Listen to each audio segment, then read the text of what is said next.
wanted to make this video mostly because I feel like it's been a rough 4 years, not just for myself, but, well, for a lot of people. And I've got a lot more time than I usually do. I just had surgery, so another back surgery, and I don't recommend back surgery per se, but I do recommend taking time for yourself. And man, it's okay to think and dwell on your life and the choices that you made. I think we should all do that. I've always been an open book about my past, faith, religion, politics. I never really got into politics. I didn't care about politics. That was just another area I did where I was told. But as I've gotten older, I'm 41 now, and I feel like I am where I am today because of my childhood and my upbringing. And I'm fortunate I don't have any traumatizing. I wasn't abused, and that's that's great. I look back on my parents, and I'm like, man, they did the best they could. They get a passing grade. I'm still alive, and that's really all I view childhood. Like the fact that I lived, man. I'm pretty easy going. I lived. It's cool. You get a passing grade. My life philosophy: C's and D's earn degrees. Well, my parents get a C because I'm still alive. Anyways, so with that said, so I grew up very, very poor. Not near as poor as my mom, though. My mom was like real poverty. Like there was like 13 kids, and she tells me stories. She doesn't even like talking about it because it's just she feels like she's moved on, and she also overcame that and doesn't want to dwell in the past, and I respect that. But so yeah, she had real poverty. Looking back, we were mostly food insecure. That I think that really defines us. We were food stamps, free lunch. But I don't know, I was roughly like 10 years oldish, and I was never home because I learned early on, you go where the food is, man. I went to friends' house galore, miles from my house, rode that bike all the time, and it was the 90s, man. They were great. I really liked growing up in the 90s, but some kids invited me to church. I was like 11, and great family, wonderful people, and church sounded like a blast. At 11 years old, are you kidding me, man? Oh, man, they had great food. So remember, I followed food. You could have took me to any church. I wouldn't have cared. I wouldn't have complained. I followed the food. I learned that early on. Still do that to this day. But anyway, follow the food. There was a great music, and church was a blast. I ain't gonna lie. At 11 years old, so I went there from like age 11 to early 20s. And it was a great time. Like, no abuse. Like I feel like everybody was genuine. I know they were, and they still are to this day. And I am too. Like I genuinely care about them. And overall, I'm serious. Like it was I look fondly on that. I don't look fondly on just mindlessly believing every single thing every single adult ever told me. That part I regret. I was a victim of my age. I mean, I couldn't help it. I was young and stupid, and I didn't know any better. So that's fine. But at least I wasn't like abused. I got friends that do not have any fond memories of their church or upbringing and just ridiculous abuse and all that. So I'm not that person. Then I get in my 20s, and 20s were interesting because I was really on my own, like really on my own. It was hard to get to church. I was taking so many credit hours and working lots of jobs, and college I was busy, but happy. I went to a Catholic college too, which is funny because Catholics were weird to me. We were evangelical Christians, so I don't know if you know too much about the difference between evangelical Christian and Catholicism, but there is a big difference. And the evangelicals, we didn't look too fondly on the Catholics. We didn't say it out loud too much, but we certainly thought they were weird. And, they do this and make false idols. I don't know, whatever. They were just weird to us, but I'm sure they viewed us as weird too. I actually know they did. But I did take a really good Bible history course in Catholic college. It was great because it taught me to. They weren't trying to sell me on anything. They were just really genuinely just trying to study the history of the Bible, which was a whole other way than I ever thought about the Bible. Speaking of that, I remember getting my first, quote unquote, real job. And there's this guy that I worked with. I was probably about 23, somewhere in there. I wouldn't call him a book smart kind of guy, but really liked him. And he was smart in like every other way in life except for reading and writing, which is, again, some people are like that. But so I respected him. But we were having a conversation about religion. It was just random. It was extremely random. And out of nowhere, he's just like, I don't really believe the Bible very much. Like, I just think it was like a historical book. It doesn't really make or break me or affect me in any way, but it is a historical book. And he was like super okay with that answer. I was mind blown. 24 years old, 23, 24. This dude, who probably hasn't even read a book, like I said, he's talented in many other ways, but reading and writing, just not his thing.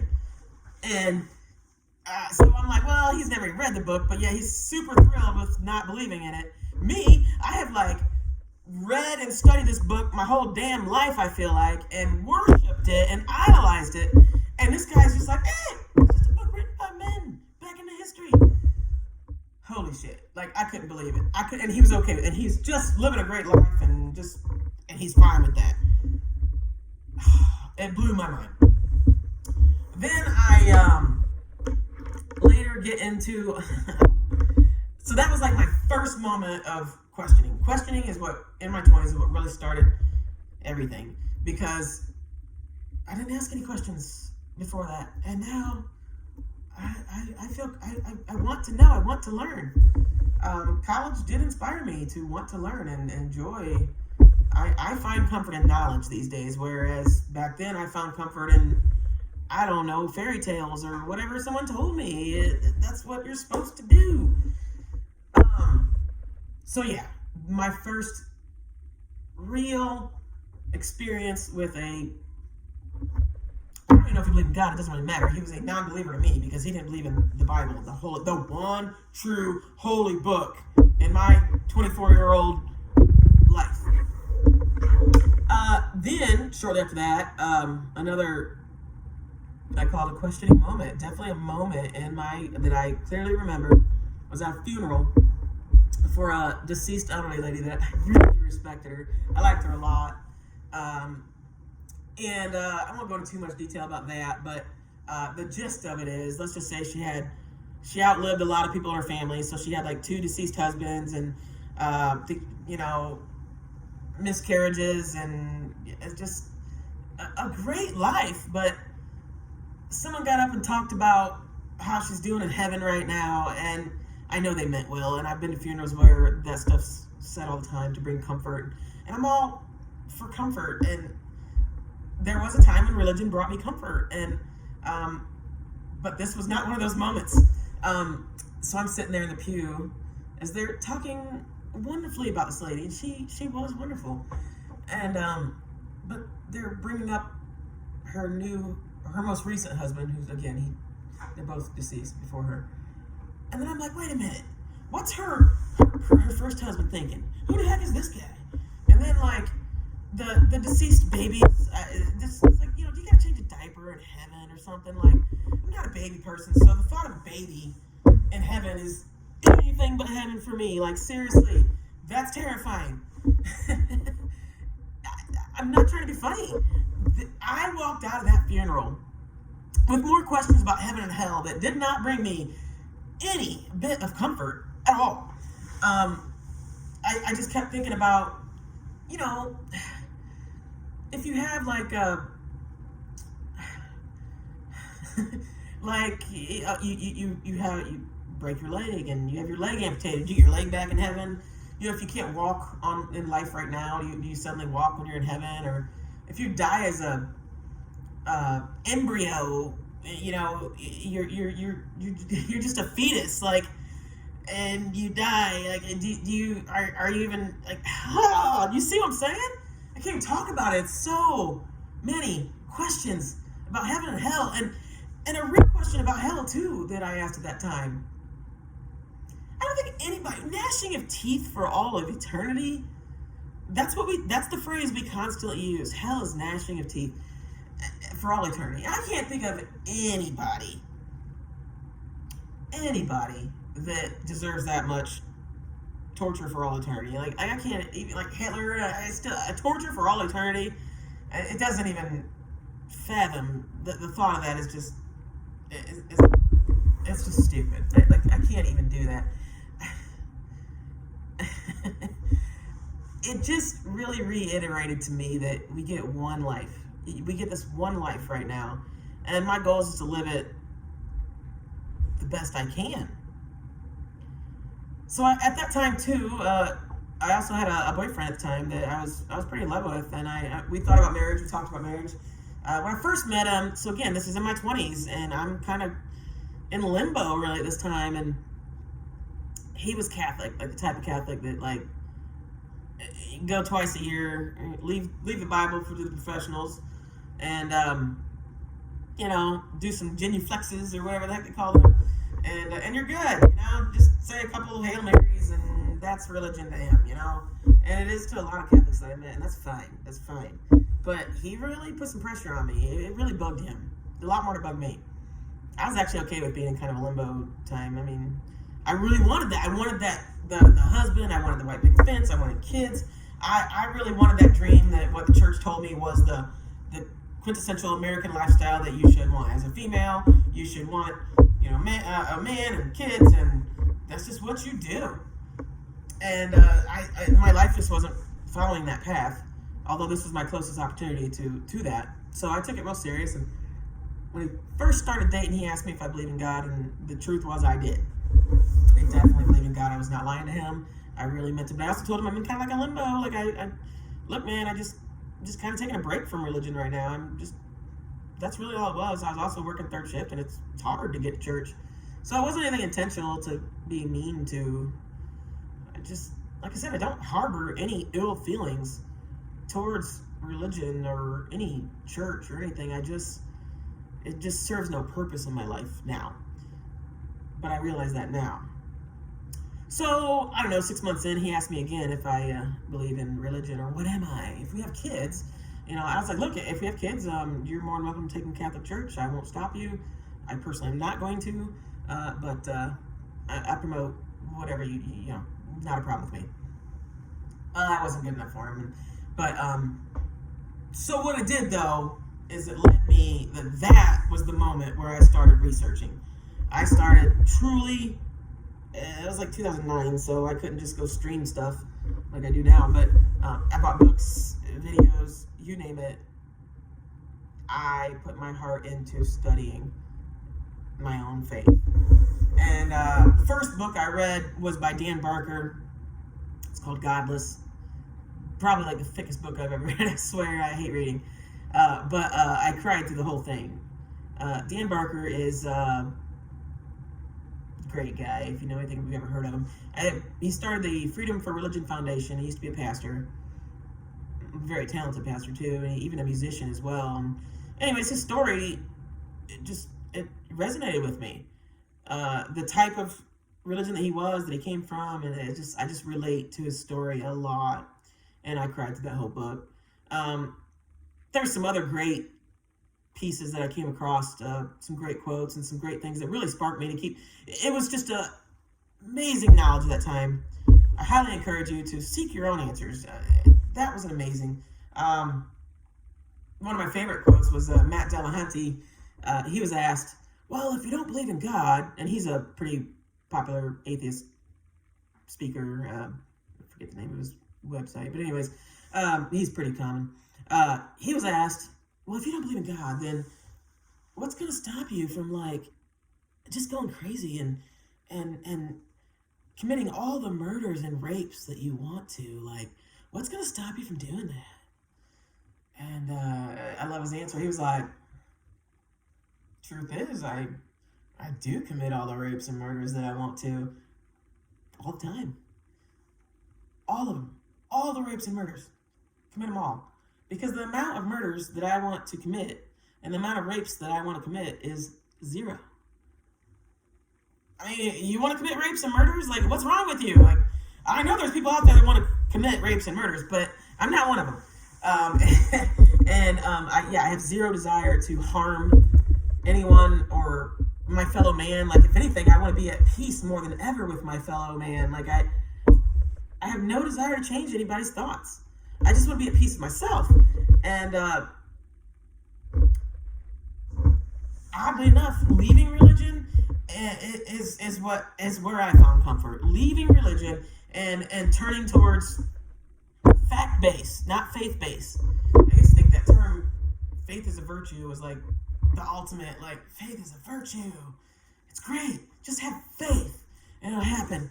Promise. I can't even tell you how many people have told me this over the years and how many times I've said it to people. Just have faith and it'll all work out. I no longer think faith is a virtue. Faith in anything without facts is not a virtue. In fact, it's quite dangerous, as we found with, the insurrection on January 6th. These people were brainwashed and under the complete interpretation that they were doing the right thing. That is outright dangerous, and I don't want to be quiet about that kind of seriousness that could lead to this. There's been more murder and destruction under the name of any religion in history, and if you don't know that, then you are living in a bubble. And faith is, people under the name of faith is can do some of the most atrocious things. It is one of the things that can lead someone to do something that they normally wouldn't do. I don't know, I didn't find any comfort in just believing in something. That wasn't good enough for me, and I hope it's not good enough for you either, because that's not a good reason to just believe an entire dogma. When, by the way, what makes your dogma the right one? Whoops, I had faith in the wrong thing, Holy cow, is there a lot of religions out there, and every single person is just as zealot and strong-held to their own belief as you are, or to yours, or whatever in this country. But so lots of questions. Another, now that I've gotten older too, I can see the difference in like the generations with religion. So being in the 90s, like I said, it was like warm and fuzzy Christianity. Like they really catered to the teenage age group because they knew, like, oh yeah, young people are our future. And so I got into it like right at the right time where they were happy to cater to us. They loved us, I don't know if it's the same nowadays, but we watched a video. I remember I was like, I don't know, 16 or something. We watched a video in church, and they should have never showed it to me because it scared the shit out of me. So in the 90s, they had a film called Left Behind series. Now, they weren't made in the 90s, though. I saw them in the 90s. But they were made in, like, I don't know, late 70s or 80s or something. Somebody can comment on that if you've seen the Left Behind series. There's a new one now with Kirk Cameron, but I'm talking about the old school ones that scare the shit out of you. Yeah, I did not sleep very much. It was basically about Armageddon and the apocalypse. And I don't understand, like, I never found comfort in the apocalypse. I don't know about you guys, but the thought of God coming back scared me. I never found comfort in that, and it didn't motivate me to do anything. Fear just didn't motivate me at that time. Comfort did, but fear did not. And food definitely comforted me at that time. But anyways, I've noticed they've gone away from that. The church has. So it's no longer the fire and brimstone of the 70s, 80s, whatever. And it's not the warm fuzzy like it was in the 90s. It is now the prosperity gospel more type thing, like the Joel Osteens, where they're just, just send me money and God will absolutely make you rich. Like, Christianity is really going more towards, I'm seeing it, money and power. And it wasn't that, I just never felt like it was as bad in the 90s. It was a problem, but not like it is now. It's just plain taking people's last dollar and not doing any good. Like, the church is alone. The church is alone, and not just in America, but all over, could solve the problem of poverty and healthcare in no time. But they haven't. Instead, all they're doing is, now they're just getting into politics. So Christian nationalism has become, in my opinion, one of the scariest things ever. It's terrorism on our own land.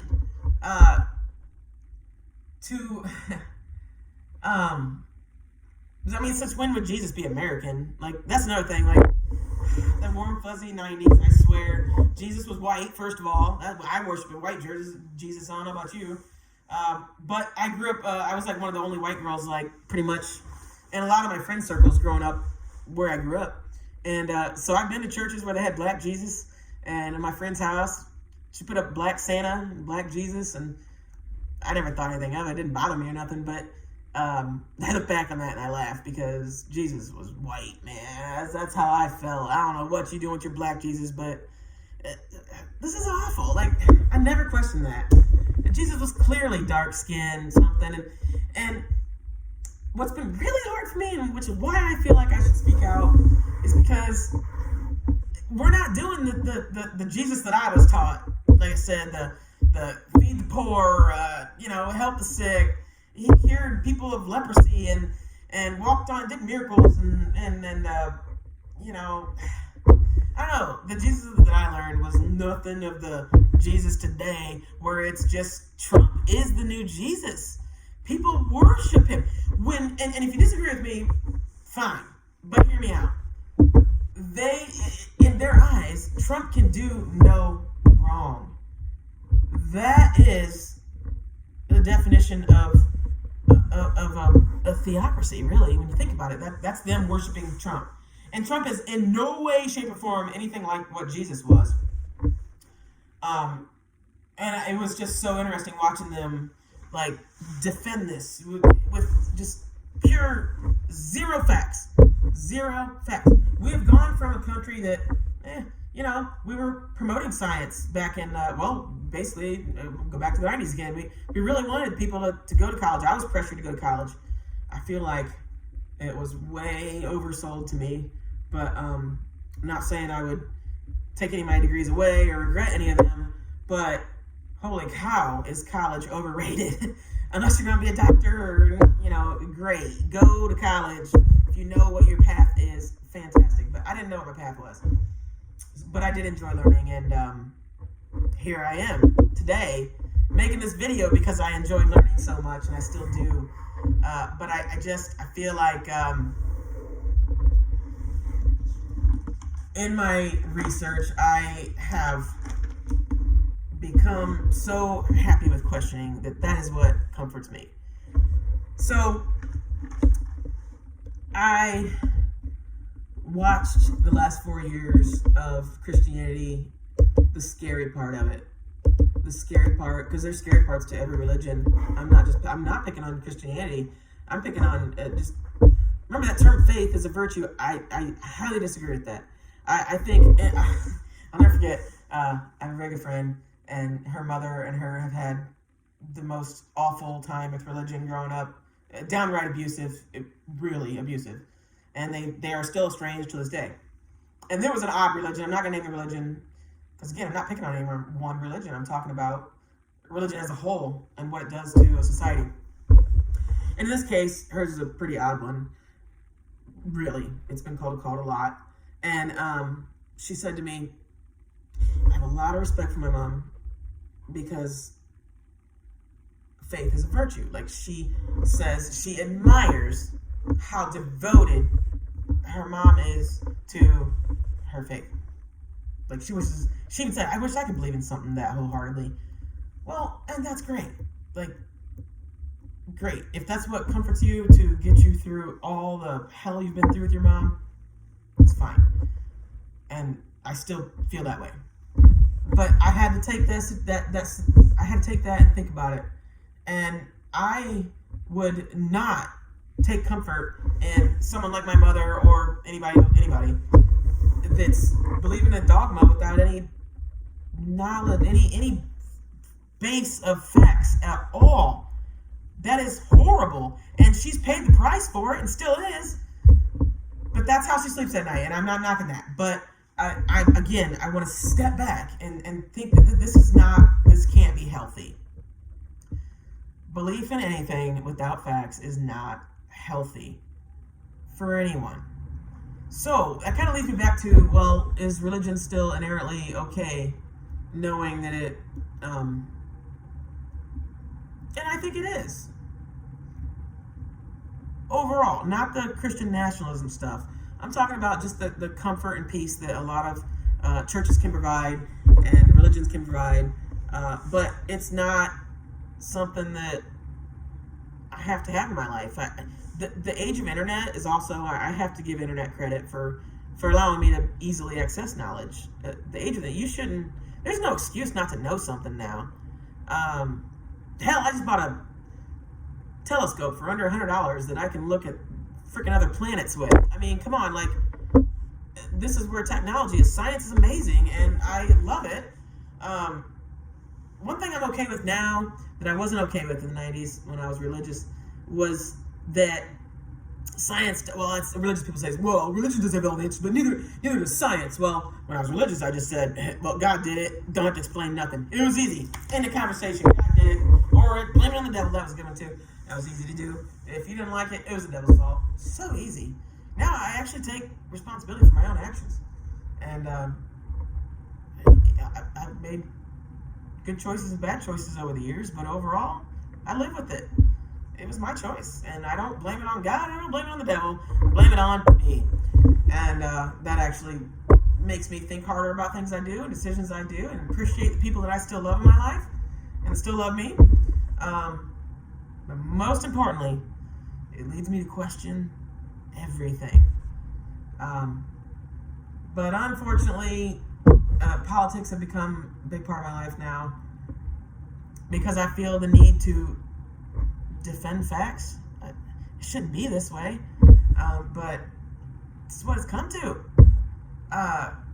The whole anti-mask thing, and to watch a lot of my Christian friends, so-called Christian friends, just deny science.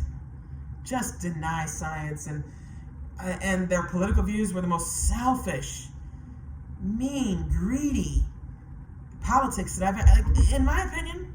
Again, you can disagree with this, but I'm going back from what I learned in the 90s, that politics should be about people and the country. The good of the people and the good of the country as a whole. Religion is more personal. It's your personal beliefs about how to direct your own life, whether that's what you find comfort in or whatever. Religion is personal. Politics are bigger. Politics are mass people and the planet.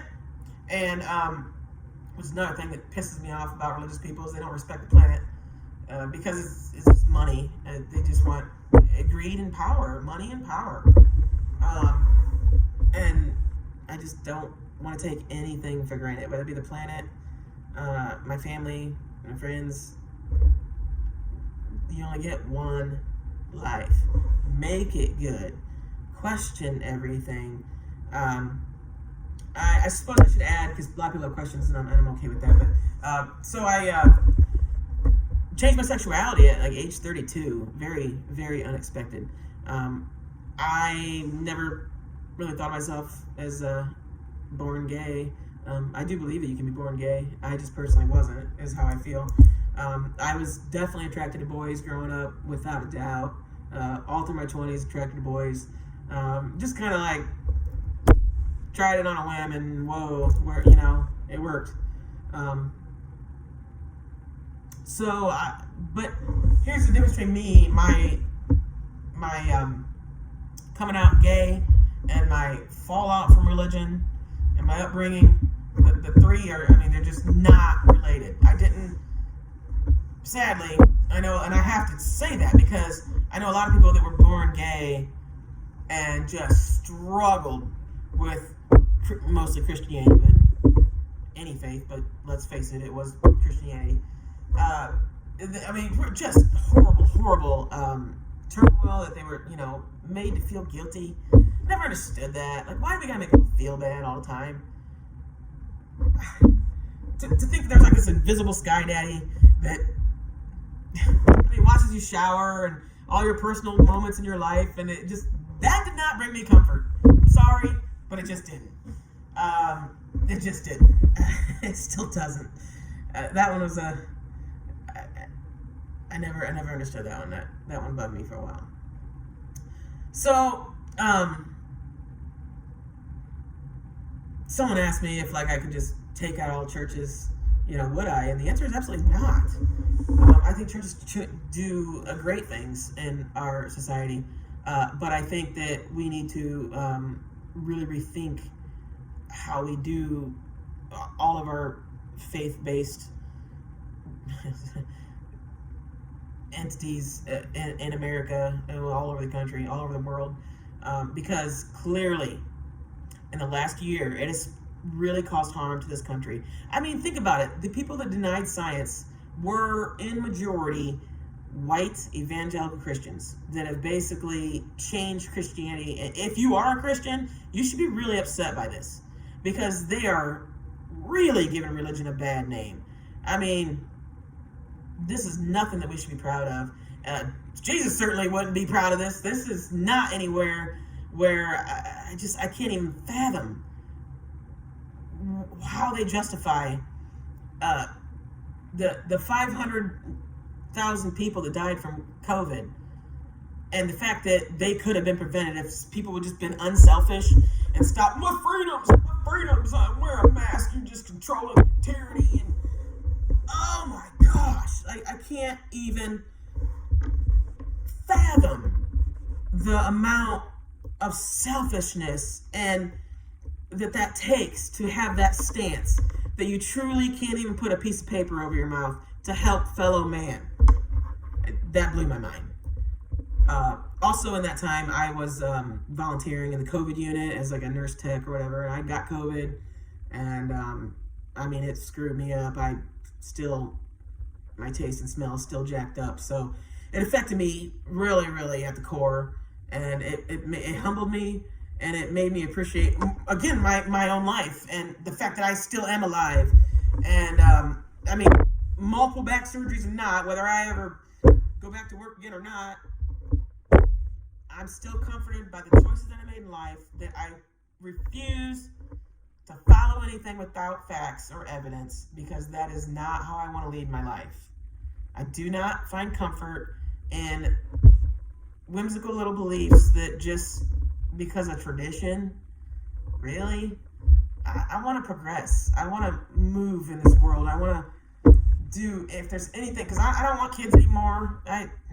It's just not my thing.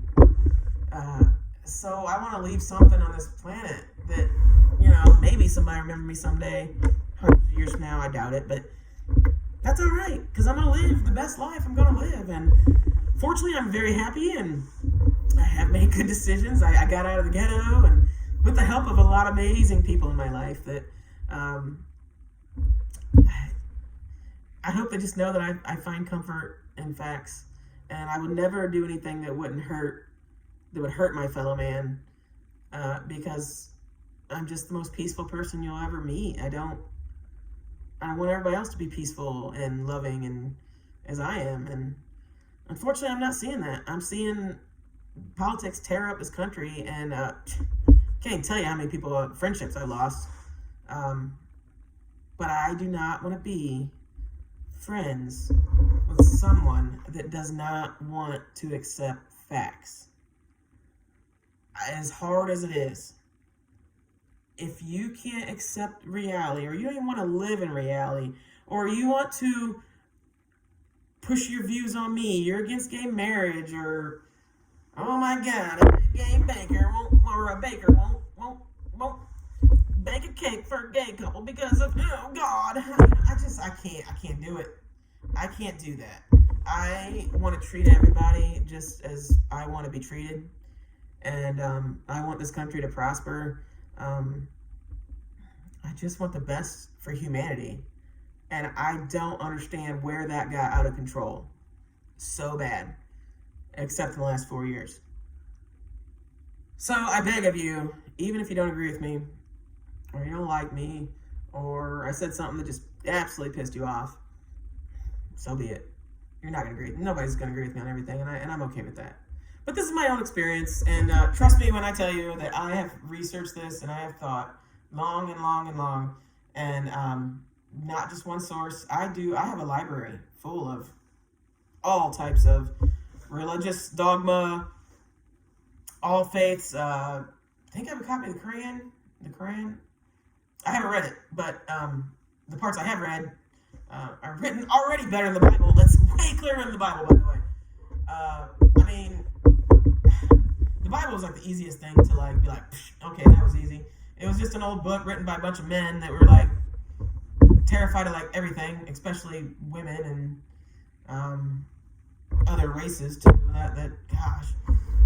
But it was just a bunch of white men that want to stay in power and control everybody. And it was a poorly written book. I don't care who you are, you got to admit that it's just full of controversy and full of mistakes galore. They don't match up with science. They don't match up with history. And it's just, you can cherry pick the hell out of it and make it anything you want, which is what they've done with Christian nationalism. And just cherry pick the hell out of anything they want. You can make anything right. You can murder is slavery. Oh my God, it gives you more advice about slavery and how to treat your slaves than Jesus ever gave advice on, say, homosexuality or divorce or anything. Man, the Bible's just a terrible reference tool. And people have just taken it into extremes and just made it mold to wherever they want. Whereas you got like books like the Odyssey and stuff like that were a pretty damn good historical book. And it's just a historical book that was way better written. We had better reading material back then. You know what I'm saying? We got better stuff. We can do better. Humans can do better. Nothing has held back humans, all of us, than religious dogma of all kinds, all over the globe. And I'm afraid that if this keeps up, if people still want to believe things and vote for things without facts, we are in serious trouble. I'm sorry. Take this how you want, but remember, you're just a speck of dust on this planet. You mean nothing. I'm going to tell you right now, whereas, like, they always told me Jesus loves you and, you know, imaginary sky daddy loves you, okay? That was great, you know, back then, but it doesn't work for me right now. I want to be able to make educated decisions, whether it be my health or, you know, my politics and my career, all that. You can't do it without facts. So when you're voting for someone, make sure you can factually explain why that person makes more sense, why that candidate is better for the country as a whole, and most importantly, the people as a whole, because I know Jesus was the biggest progressive ever. If you believe that he walked this earth, or he was whatever you believe about Jesus, I don't even know if I even personally believe in a Jesus anymore. Like, if he ever walked, there's probably there was lots of dudes named Jesus that walked around. Who knows? Really don't care. It doesn't matter. Do not believe anything without facts. Don't vote for anybody without facts. Don't do anything without evidence. It is not a virtue to just believe on faith. No. It's not. And as we proved on January 6th, this can go bad. Personally, I believe that it could have been way worse on January 6th. Like I think they did not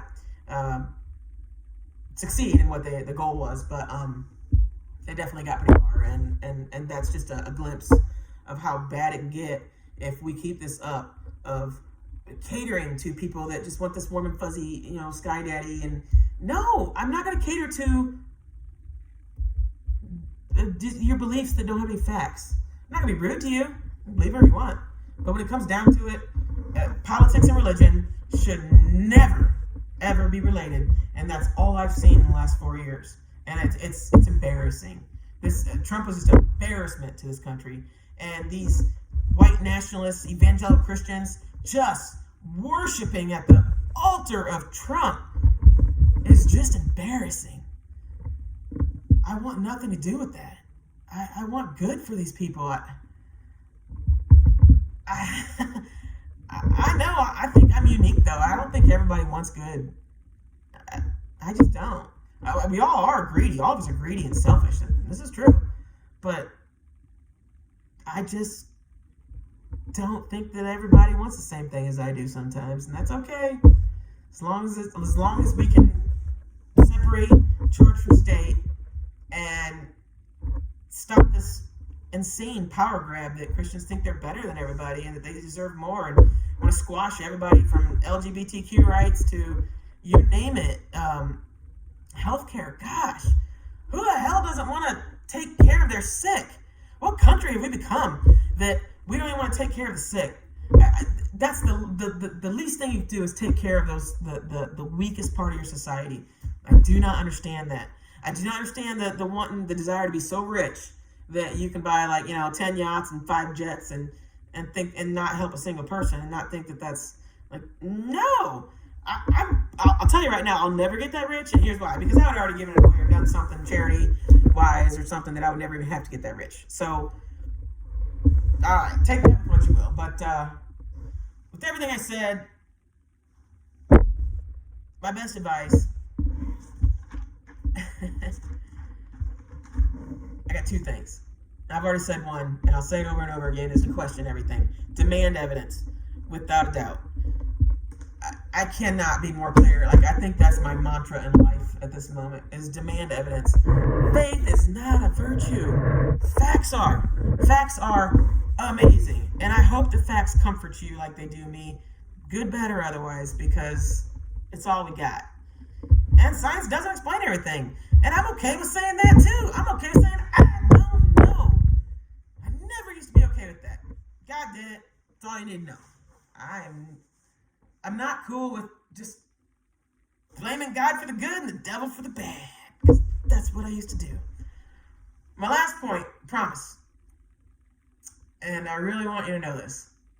For all the friends that I've had that have been through torture and abuse with religion, with their sexuality, with their gender, with you name it, the struggles that we have in life, I'm going to tell you something that I didn't realize till much later in life. Know that you are unique. Know that you are unique and embrace that. Stop. I was told that I was born in sin. I was a sinner from get-go. I gotta bow at the altar, and I was a bad person, and every single thought that went through my head, even though it was as natural as can be, it was is the guilt that religion lays on people about feeling bad for themselves or their sexuality or their gender or whatever they're dealing with, just questions in general. You are unique. You make your decisions in life. Don't count on people. They will always let you down. But if you do have great people in your life, then you're blessed and be grateful. Don't let a moment go by where you're not grateful for people that are good in your life and do support you. But you don't have to find some invisible sky daddy to bring you comfort. Know that you are already good enough. You deserve to be loved and only embrace people that respect that.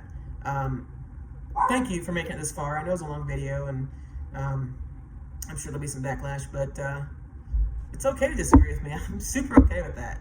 I'm not okay with harming fellow man and to make people feel bad and to push your views on people and heaven forbid political just mess that's in this country. It's against my morals to not give people, to let people live in poverty and it's just not right. It's not right. At the end of the day, you know that you need to be better with people and treat people better than what Christian nationalism has done to all these people. And it's shameful. I think we can do better. I know we can. This is a start for me, and I don't know where it's going to go, but at least you watched this video. I appreciate that. But just be kind, everybody. Come on. Believe what you want, but be kind. Religion is a personal thing. It's good. It's good.